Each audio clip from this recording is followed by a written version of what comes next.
Bonjour, bonsoir chers frères et sœurs. Eh bien, je suis très heureux de vous partager encore aujourd'hui une pensée que j'ai sur le cœur et je voudrais vous communiquer. Et c'est vrai qu'il y a beaucoup de personnes, à juste titre, on est en droit de se poser cette question, est-ce qu'un chrétien peut participer activement à la vie politique de sa nation ou de la cité dans laquelle il se trouve? Est-ce qu'un chrétien peut se trouver confronté à des décisions à prendre au niveau politique quant à ses choix, sa manière de voter, mais aussi sa participation active dans la société pour être par exemple maire d'une ville, pour être député, voire ministre, pourquoi pas, et voire encore mieux pour certains s'ils pensent que c'est une promotion. C'est pas ma pensée d'ailleurs à ce niveau-là, mais certains pensent qu'être président ou voilà, ministre, premier ministre d'un pays pour diriger la nation est une faveur que Dieu peut éventuellement nous donner. Alors, on ne peut pas répondre directement à ce genre de questions parce que il faut bien saisir, lorsque la personne se pose ce genre de questions, de savoir quelle est la motivation de cette personne qui pose cette question. Vous remarquerez que Jésus, dans les évangiles, répond pas toujours directement à la question parce qu'il discerne l'esprit qu'il y a derrière cette personne qui pose cette question. Et là, j'ai envie de dire à tous ceux et celles qui se posent la question, avant même de connaître la réponse, posez-vous cette question, qu'est-ce qui vous motive à justement vous interroger sur ce sujet?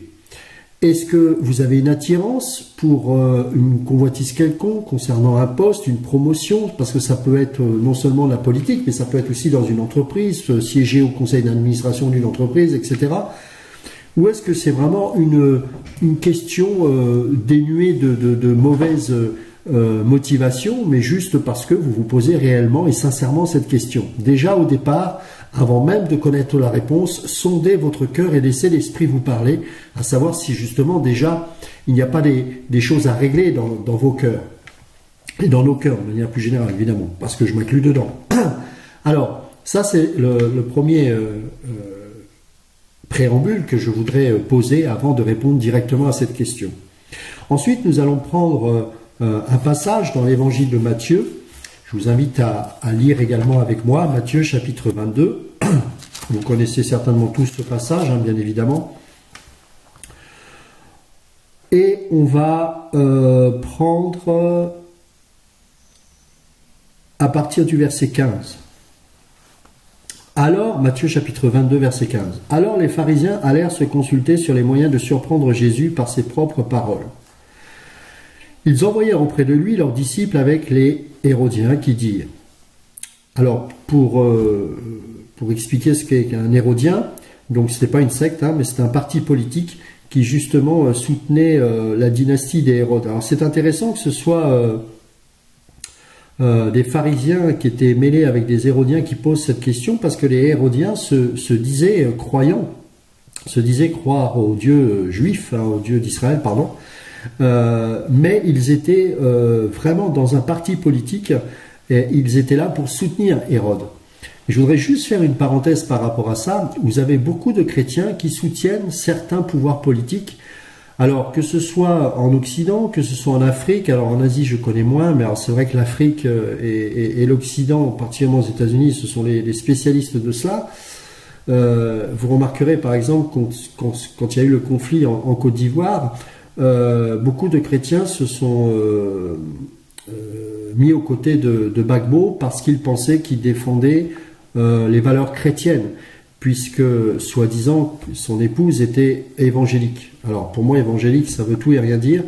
Pour ceux qui me connaissent, vous savez ce que j'en pense. Cela dit, il est vrai que quand vous écoutiez certains de ces discours, vous pourriez croire, si vous ne connaissiez pas la personne, que Simone Gbagbo était chrétienne. Vous avez aussi des évangéliques américains qui vont soutenir d'une manière plus générale le parti républicain. Moi-même, lorsque j'étais dans une église dite baptiste, nous soutenions l'église. Alors bien sûr, on ne le disait pas au pupitre, mais enfin on en parlait entre nous, plus particulièrement les républicains, parce qu'on pensait, à tort, je dis bien à tort, que les républicains étaient plus proches de Dieu.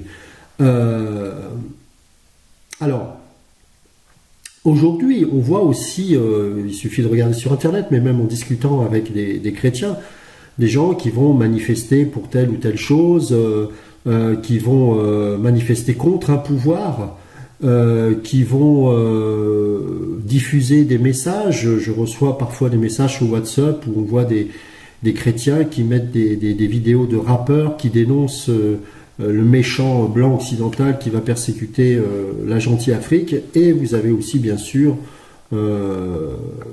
l'inverse. Hein, vous avez aussi les blancs, je dirais, puisqu'on parle malheureusement en ces termes, alors qu'au niveau du salut, il n'y a plus ni homme, ni femme, ni juif, ni grec. Bien sûr, dans le contexte, ça parlait du salut, mais nous devons nous voir en tant que tels frères et sœurs. Quand j'ai un frère ou une sœur en face de moi, je ne vois pas son ethnie, je ne vois pas sa couleur, je vois un frère ou une sœur en Christ. Bien évidemment, cela ne veut pas dire que ça annihile notre culture, notre passé. Il y a des choses qui, dans la culture, que ce soit en Afrique, que ce soit en Chine, en Asie, d'une manière générale, ou en Occident, sont des choses qui ne vont pas à l'encontre de Dieu, bien évidemment. Et il faut tenir compte des cultures des uns et des autres, et je dirais que même ça peut contribuer à la richesse d'un homme ou d'une femme et à sa construction. Il y a la foi, mais certaines choses qui font partie intégrante de la culture du pays dans lequel nous sommes rattachés peuvent contribuer à nous structurer, hein, y compris dans notre foi. Donc tout n'est pas à rejeter, bien évidemment.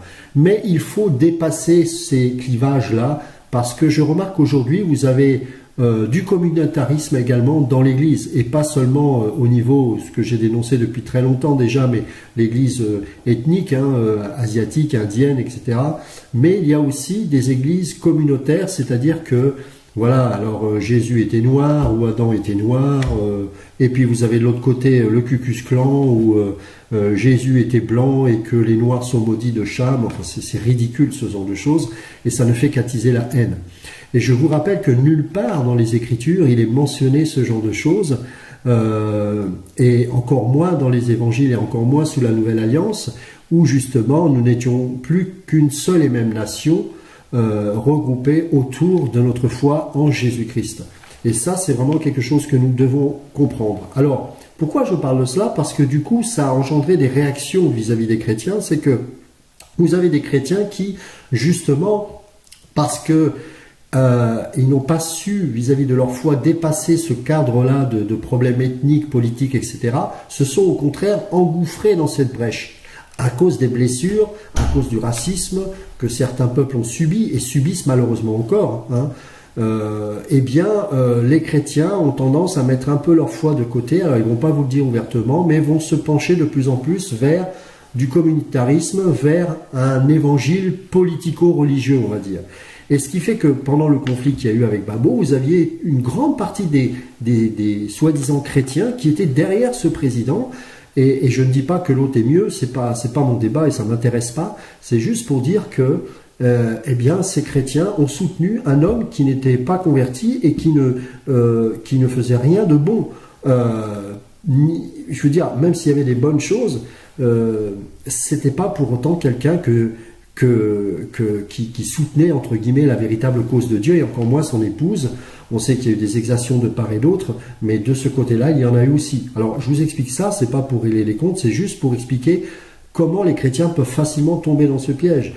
Pour ce qui concerne les baptistes, et en Occident, je me souviens lorsque George Bush est passé au pouvoir, beaucoup de chrétiens évangéliques ont cru que cet homme était réellement de Dieu, et que justement, parce qu'il se disait born again, etc., eh bien, les baptistes, les évangéliques d'une manière générale, soutenaient à 80%. Alors, c'était valable surtout aux États-Unis, mais en France et en Europe aussi, certains évangéliques soutenaient George Bush parce qu'il citait la parole, parce qu'il se disait born again, né de nouveau, et donc tout le monde a cru que cet homme était vraiment envoyé de Dieu. Alors, bien sûr, Dieu est souverain et c'est lui qui met au pouvoir, qui destitue. Il est souverain sur toute chose. Ça ne veut pas dire pour autant que cet homme est de Dieu. Nebuchadnezzar, était sous la dépendance de la souveraineté de Dieu, mais il n'était pas de Dieu. Donc, il faut faire la part des choses. Et malheureusement, encore aujourd'hui, vous voyez les chrétiens qui tombent là-dedans. Et je crois que lorsqu'on lit ces Écritures, dans Matthieu chapitre 22, on doit bien comprendre que Jésus n'était pas seulement en train de répondre par rapport au contexte qui était de payer les impôts ou pas, mais justement de dire mais quelle doit être notre attitude par rapport au système de ce monde. Et justement, ces Hérodiens, qui eux-mêmes étaient quelque part les chrétiens politisés d'aujourd'hui, voulaient piéger également le maître avec les pharisiens. Et ce qui est très intéressant, c'est de lire justement la réponse que le maître lui-même nous donne. Alors il dit, maître, nous savons que, alors les disciples des Hérodiens, etc., ils disent, maître, nous savons que tu es vrai et que tu enseignes la voie de Dieu selon la vérité, sans t'inquiéter de personne, car tu ne regardes pas l'apparence des hommes. Dis-nous donc ce qu'il t'en semble, est-il permis ou non de payer le tribut à César?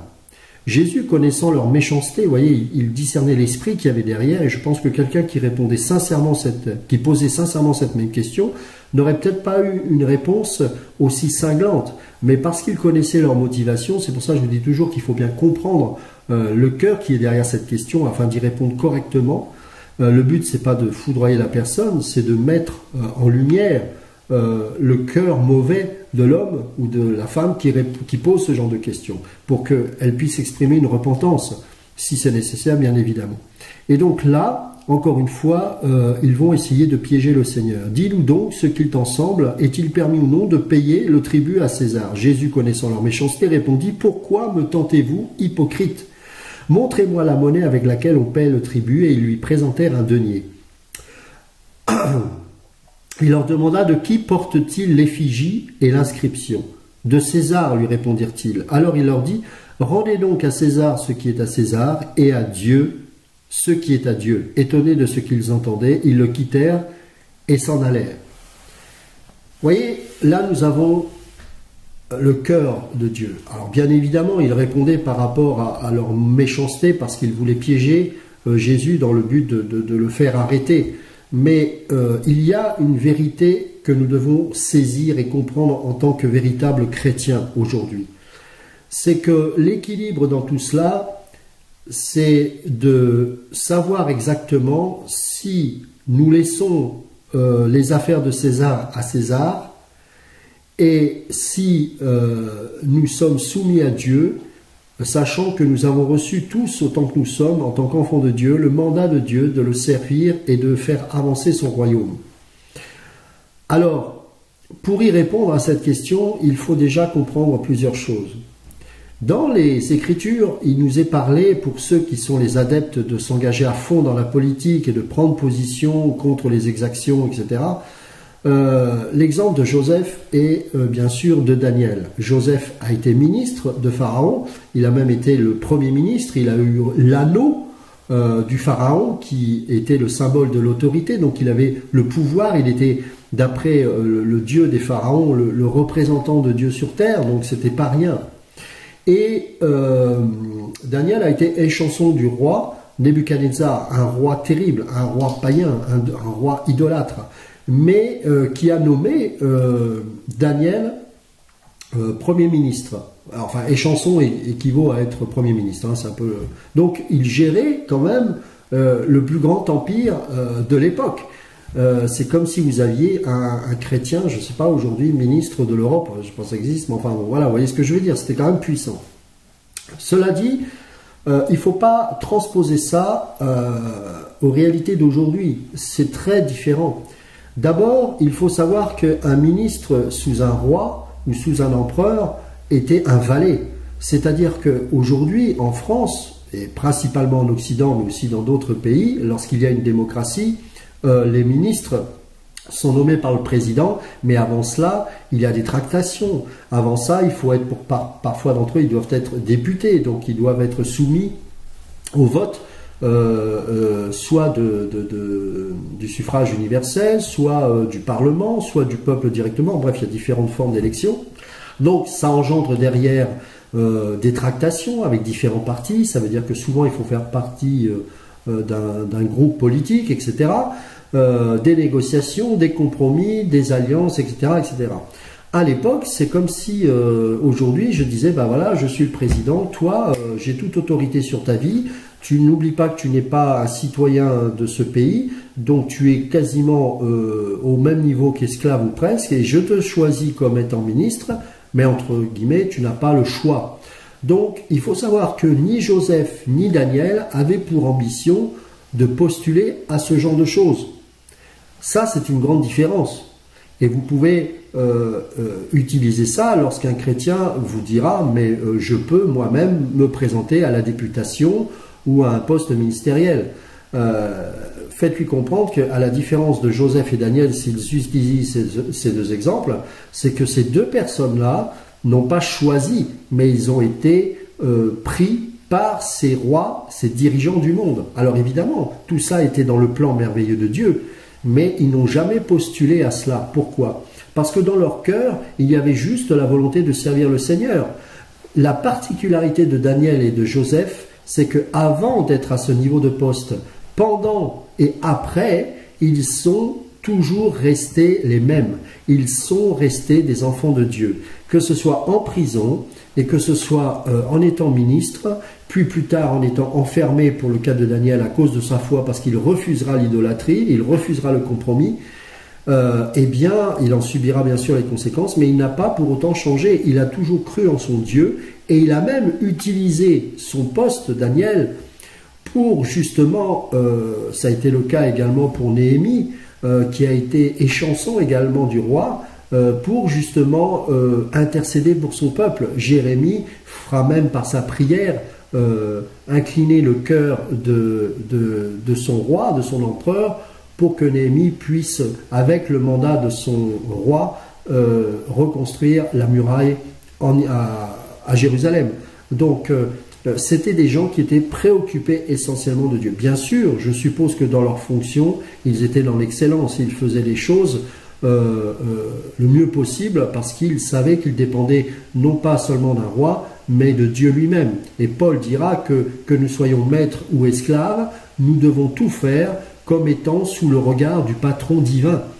Et donc, nous devons être animés de cette excellence.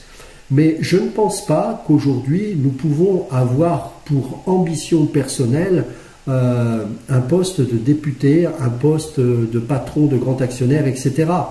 Ou alors, si tel est le cas, il faut vraiment que vous ayez la conviction dans votre cœur que Dieu vous a parlé et que surtout, votre ambition ne soit pas d'atteindre ces postes, mais de servir Dieu dans ce genre de poste.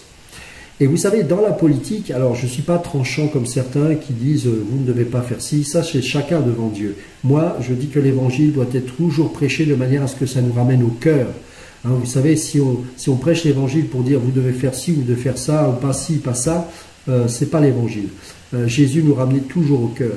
Moi je dirais, vous savez, posons-nous la question, pourquoi on ambitionne d'avoir tel poste? Pourquoi on ambitionne d'avoir telle ou telle chose?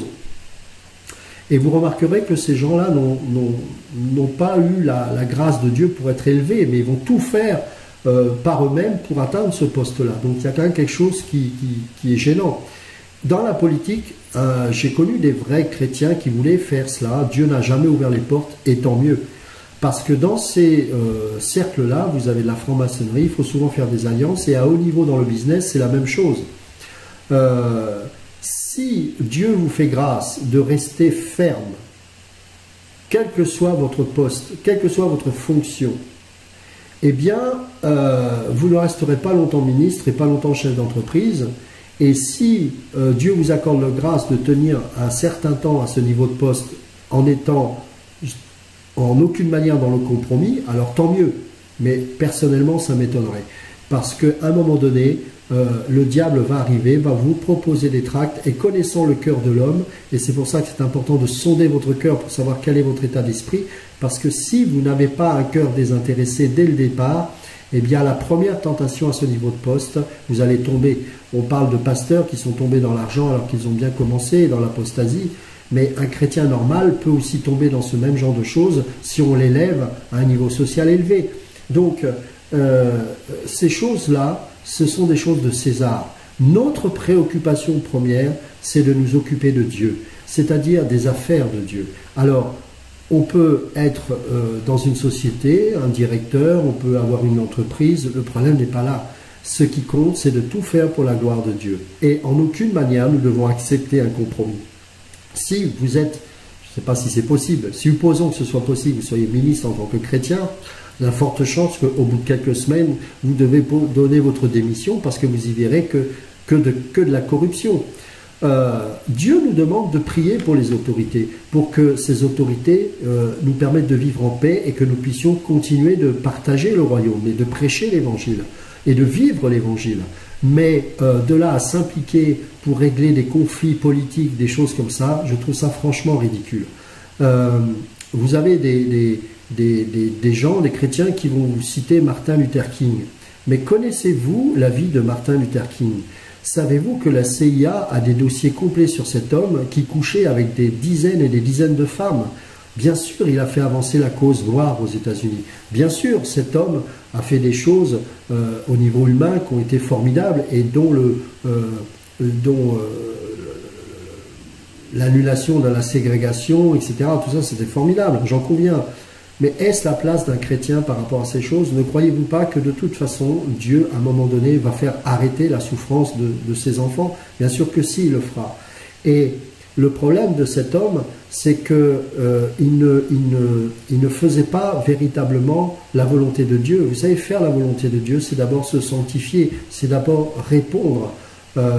Si nous avons la nature de Dieu en nous, le Saint-Esprit, eh bien, nous sommes poussés à faire des œuvres saines et saintes. Et cet homme, dans sa manière de vivre, avait tout du païen. Et même certains païens ne faisaient pas les péchés que cet homme faisait. Moi, je n'ai pas comme exemple Martin Luther King, bien que sur le plan humain, ce qu'il a fait était formidable. Mais était-il connu de Dieu? Je me pose la question, je n'ai pas la réponse. Mais je ne peux pas affirmer qu'il était véritablement de Dieu. Et ce n'est pas parce qu'il a fait un beau discours avant la fin de mourir que pour autant il était véritablement de Dieu. On reconnaît un arbre à ses fruits. Or, regardez bien la vie de cet homme, ça a été une catastrophe. On pourrait en citer de tas. Quelle est la différence entre un Martin Luther King et un Gandhi? Un Gandhi, on sait aujourd'hui qu'il était un pédophile notoire. Donc, je ne suis pas là pour juger les gens et dire voilà, cet homme est mauvais, l'autre est bien, etc. C'est pas ça. C'est pour vous dire que ne soyez pas impressionnés par les œuvres dites de politiciens qui se disent chrétiens ou des gens qui sont investis dans une cause, parce que très souvent la cause prend la place de Dieu et c'est pas parce qu'on y met Dieu dedans que pour autant c'est véritablement lui que l'on sert dans notre cause. Et je dirais qu'un des repères, c'est de savoir si la personne vit pieusement. Et c'est pour ça que nous devons prendre du recul. Et Dieu lui-même nous dira, occupez-vous des choses de César. Donc, encore une fois, le problème, ce n'est pas de savoir est-ce que je dois faire de la politique ou pas, c'est quelle est la motivation de notre cœur. Vous savez, la meilleure chose d'être certain de vivre dans l'intégrité, c'est tout simplement de rester dans l'humilité. Alors, est-ce que pour autant nous ne devons pas nous battre pour certaines causes? Est-ce que pour autant nous devons être indifférents aux souffrances du peuple? Je connais un petit peu le conflit qu'il y a eu par exemple en Côte d'Ivoire et je sais que ça a été terrible de part et d'autre. Il n'y en a pas un qui a été meilleur que l'autre et en aucune manière je prendrai position pour l'un, pour le président actuel ou l'ancien. Le problème n'est pas là. Nous n'avons pas à prendre position pour cela. Mais est-ce que pour autant on doit être indifférent? Bien sûr que non. Jacques dira dans son épître que la religion pure et sans tache, c'est justement de visiter les pauvres et les orphelins. Bien sûr, dans le contexte de Jacques, il parlait des pauvres et des orphelins de l'Église, mais par extension, un enfant de Dieu peut avoir s'occuper de l'humanitaire, faire des choses comme ça. Il a le droit de prendre position quand les lois vont contre Dieu. Bien évidemment, toutes ces choses-là, il n'y a pas de souci. Mais je dirais qu'il faut vraiment rester dans l'esprit, parce que beaucoup de gens ont cru défendre la cause de Dieu, et des années plus tard, se sont trouvés bien loin de Dieu et ont vécu comme de véritables païens. Rappelez-vous que Calvin lui-même a dirigé le canton de Genève et a amené à ce que Servet soit condamné à mort. Donc, ce sont des dérives terribles. Et l'Église a malheureusement, à un moment donné, pendant plusieurs siècles, côtoyé l'État, a même dirigé l'État et a été un très mauvais témoignage. Heureusement, dans ce chaos, il y avait de véritables enfants de Dieu, mais qui, eux, vivaient dans un désintéressement complet. Donc, c'est important de comprendre cela. Et puisqu'on parlait du cœur, je voudrais qu'on lise ceci. Tout d'abord, on va prendre 1 Jean chapitre 2, qui est un passage très clair par rapport à la convoitise On va prendre 1 Jean, chapitre 2.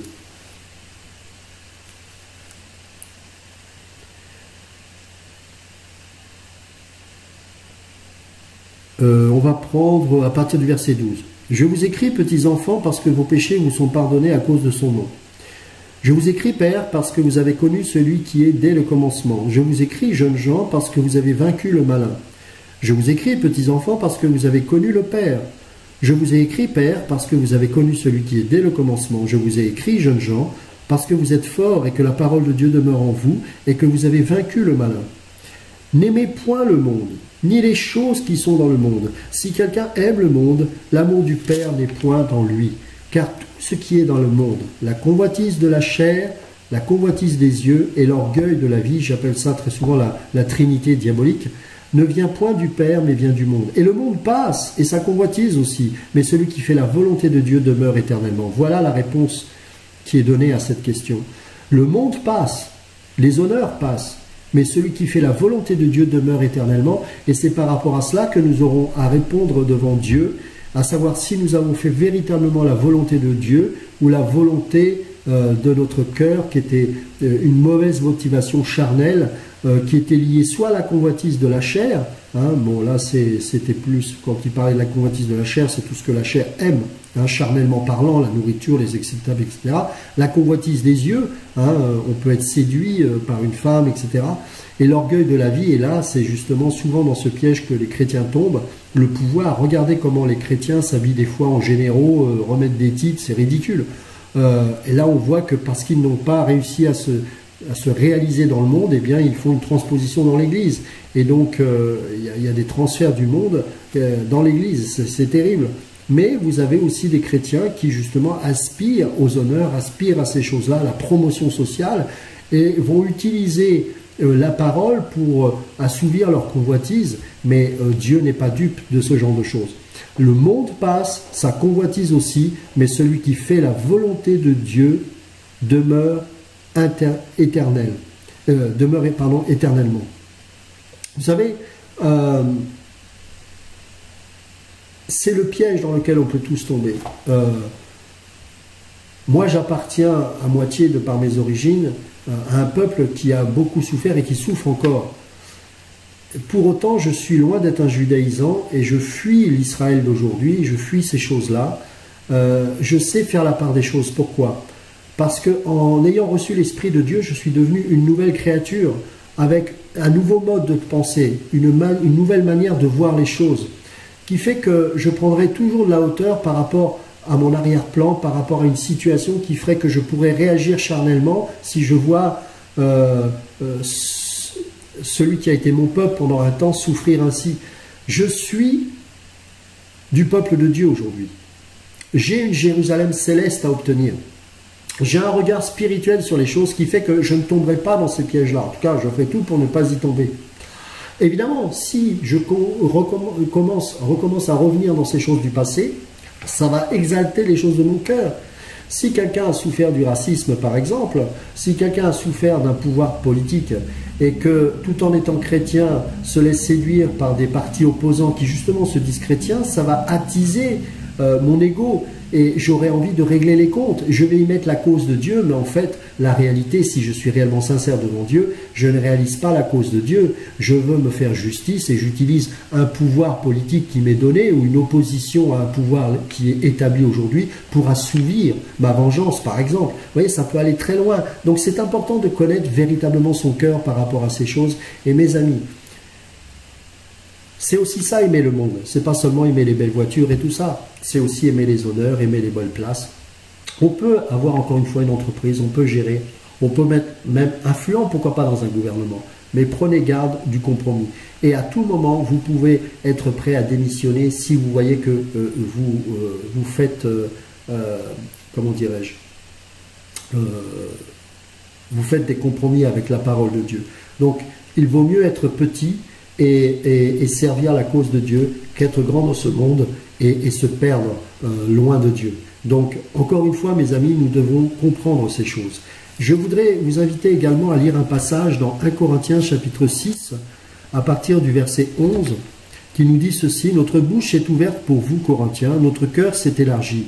Vous n'y êtes point à l'étroit, mais c'est votre cœur qui s'est rétréci pour nous. Rendez-nous l'appareil, je vous parle comme à mes enfants. Élargissez aussi votre cœur. » Vous savez ce qui m'attriste lorsque je vois des chrétiens prendre, à l'époque où il y avait la guerre en Côte d'Ivoire, et je voyais des chrétiens se diviser, bon, la plupart étaient pour Gbagbo, etc., et on faisait une cause nationale.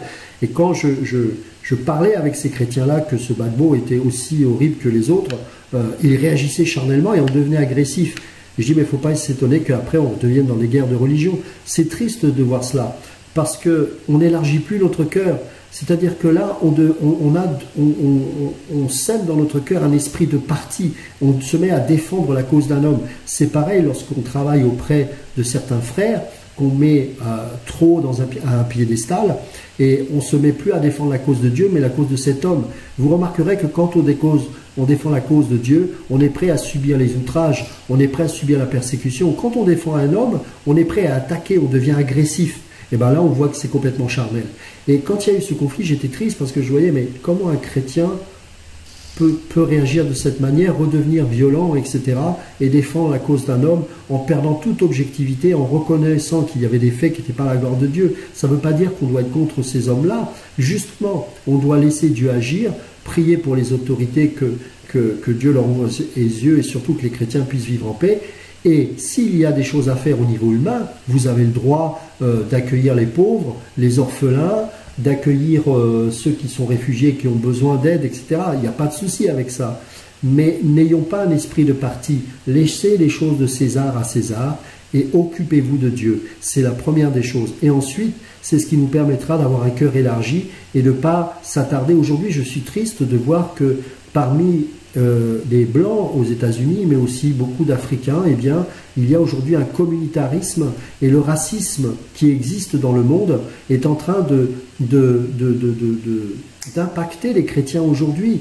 Moi, j'ai la grâce d'aimer, bon, pour ceux qui me connaissent, vous savez que j'aime beaucoup l'Afrique, c'est pour ça que j'en parle de temps en temps, et franchement, je serais triste de me refuser la communion avec mes frères africains, parce que voilà, ce sont mes frères, j'ai mes frères et sœurs, vraiment, pour ceux que je connaisse, évidemment, hein, celui qui est de loin, je ne peux pas le dire frère si je ne le connais pas.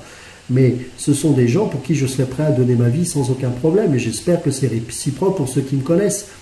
Et cette notion de frère va au-delà de la couleur de peau et de la culture. Il est mon frère avant tout. Et aujourd'hui, vous avez des gens qui disent « Ah oui, mais lui, il est bêté avant tout. Ah, mais lui, il est du Ku Klux Klan avant tout. » Parce que pour moi, c'est la même chose, hein, les gens qui ont des partis pris comme ça. Non, tu as le droit d'avoir ta culture, mais ce qui doit être au-dessus de ta culture et ce qui va au-dessus de ta culture dans ta communion fraternelle, c'est ton frère ou ta sœur en Christ. Et c'est pas normal de semer, que beaucoup de pasteurs sèment dans le cœur des gens cet esprit de communautarisme. Et ça, c'est l'esprit du monde. Vous voyez aujourd'hui dans le monde, le racisme qu'il y a entre les Arabes, entre les Asiatiques, entre les Occidentaux, les Africains, etc., etc. Eh bien, dans l'Église aussi, malheureusement, on voit que ces choses-là naissent. Allez contre courant, refusez ces choses, ne rentrez pas dans les partis pris de politique, etc. Ce sont des discussions vaines. Vous savez, relisez les témoignages des premiers pères de l'Église et ce que les gens du monde de l'époque disaient d'eux, c'était remarquable. Et la caractéristique qu'ils avaient tous, c'est qu'ils étaient détachés de ce monde et qu'ils prenaient en aucune part... ils ne faisaient pas partie du gouvernement, ils ne s'occupaient pas de ce genre de choses. Nous devons revenir au véritable évangile. Rendez-nous l'appareil, verset 13, je vous parle comme à mes enfants, élargissez aussi votre cœur. Ne vous mettez pas avec les infidèles sous un joug étranger. Car quel rapport y a-t-il entre la justice et l'iniquité? Qu'y a-t-il de commun entre la lumière et les ténèbres? Quel accord y a-t-il entre Christ et Bélial? Ou quelle part le fidèle avec l'infidèle? Quel rapport y a-t-il entre le temple de Dieu et les idoles? Car nous sommes le temple du Dieu vivant, comme Dieu l'a dit. J'habiterai et je marcherai au milieu d'eux. Je serai leur Dieu et ils seront mon peuple. C'est pourquoi sortez du milieu d'eux et séparez-vous, dit le Seigneur. Ne touchez pas à ce qui est impur et je vous accueillerai. Je serai pour vous un père et vous serez pour moi des fils et des filles, dit le Seigneur Tout-Puissant. Chapitre 7, verset 1. Ayant donc de telles promesses, bien-aimés, purifions-nous de toute souillure de la chair et de l'esprit, en achevant notre sanctification dans la crainte de Dieu.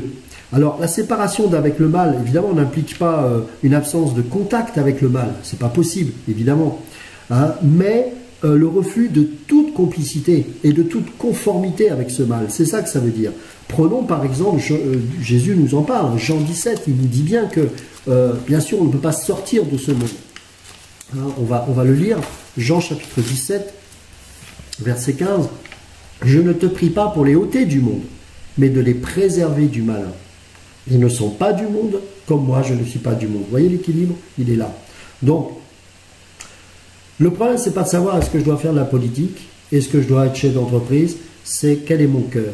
Est-ce que je veux servir la cause du royaume de Dieu et laisser Dieu, si c'est lui qui ouvrira les portes, il les ouvrira, mais il vaut mieux que tu restes pur. Et si tu es dans un poste où tu t'es fourvoyé parce que tu réalises que c'est ton cœur mauvais qui t'a incliné à faire ce genre de choix, il n'est pas trop tard pour se repentir et pour prendre les bonnes décisions. Ça coûtera, mais Dieu ne t'abandonnera pas, au contraire. Il n'est jamais trop tard pour se repentir et pour se séparer de ces choses. Deuxième chose, arrêtez, je vous en prie, avec ce communautarisme chrétien qui est en train de grandir, entre ceux qui manifent contre les violences machin, mais au nom d'un parti qui est derrière, contre ceux qui soutiennent tel président parce qu'il laisse quelques chrétiens prier au nom de Dieu, alors qu'ils ne sont même pas de Dieu, donc pourquoi suivre des hommes qui sont perdus et qui essayent de manipuler justement un électorat en sa faveur. Quand Bush a utilisé le terme born again, rappelez-vous que 40% de la population aux États-Unis, et c'est sur ces 40%-là que les républicains visent, en fait. Ils visent ces 40%-là, lorsqu'ils veulent se faire élire, eh bien, ils savent bien qu'en utilisant le terme born again, né de nouveau, ils allaient avoir en leur faveur les votes de ces 40% de ces soi-disant chrétiens. Donc, ne soyez pas dupes. Et le malin sait très bien se déguiser en ange. Il sait très bien prendre l'apparence d'un born again. Donc, il n'y a pas de compatibilité. Les choses de César doivent rester à César et nous rendons compte à Dieu parce que nous sommes des enfants et nous aurons à rendre compte de toutes nos œuvres également parce que nous n'avons pas envie de perdre nos récompenses. Bien évidemment, nous voulons l'honorer en faisant des œuvres bonnes que Dieu a préparées d'avance pour nous afin que nous les pratiquions. Je voudrais qu'on termine ce passage en lisant Romains chapitre 12 et je pense que c'est quelque part un peu prophétique, je m'en rends compte en partageant cela, parce que très souvent le Seigneur me met à cœur des choses qui sont en train d'arriver et qui prennent de l'ampleur. J'ai peur que dans le corps de Christ et dans l'Église, non pas locale mais plutôt universelle, il y ait de plus en plus de division, de communautarisme et de haine. Je vois le racisme anti-noir, anti-asiatique, anti-blanc, malheureusement, chez les évangéliques. Et je crois que nous avons besoin de dépasser ces valeurs-là et de revenir à la véritable parole. Nous sommes des frères et sœurs en Christ. Dieu n'annihile pas notre culture, mais il ne faut pas que celle-ci prenne la place de notre relation avec Dieu. D'abord Dieu, ensuite notre arrière-plan, et cela doit être soumis à la volonté de Dieu, et en aucun cas doit aller à l'encontre de Dieu.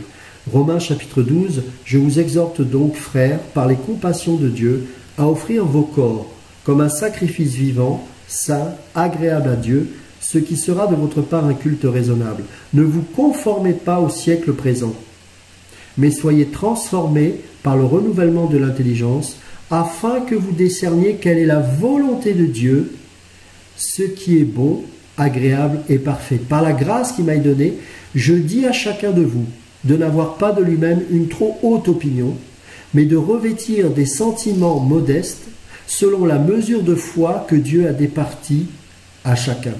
Voilà.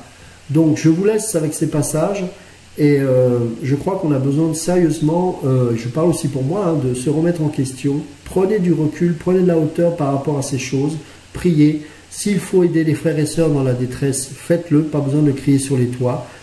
Revêtons des sentiments modestes, soyons humbles et laissons Dieu parler à notre cœur pour qu'il discerne les motivations justement de ce cœur. Pourquoi je fais ces choses? Est-ce qu'il n'y a pas en moi un désir d'être élevé? Si tel est le cas, je dois fuir ces choses et revêtir de ces sentiments modestes. Sortons du communautarisme aussi, soyons des frères et sœurs, allons au-delà parce que nous jouons le jeu du malin en agissant ainsi. Dans l'Église, il n'y a pas de racisme, il n'y a pas de parti pris, il n'y a pas de connivence charnelle. L'Église n'est pas culturelle, l'Église elle est céleste et elle doit rester céleste. Que Dieu vous garde et à bientôt.